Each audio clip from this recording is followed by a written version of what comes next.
ኢኩሜኒካሊቲ ይሳካል ኢትዮጵያ ውስጥ ይታዩታል ለዛ ማለት በተለይ በሶስቱ ትልልቅ የክርስቲያን ጎራዎች በኦርቶዶክስ በካቶሊክ በፕሮቴስታንት መቀራረብ ተፈጥሮ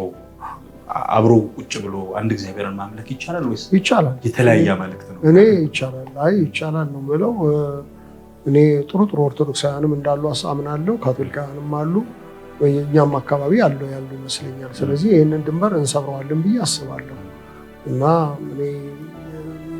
ቤሪየር ቢሆናል ብዬ አላስብም በቅርቡ ሊሆን ይችላል ብዬ ነው የምለው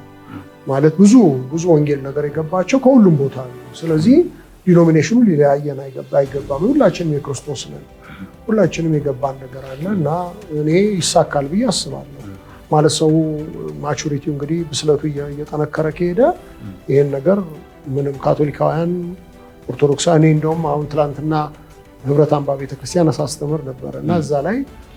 ናኩተከን ብለናል ናኩተከን ሲባርከን ባረከከን ታመነከን ምናምን የሚለውን እሱም ብለናል አቡነ ዘበሰማያት ብለን የጨረስነው በግዕዝ ጥሩ ነው አሁን እኮ ጥሩ ነገር አሁን እኛ እዛ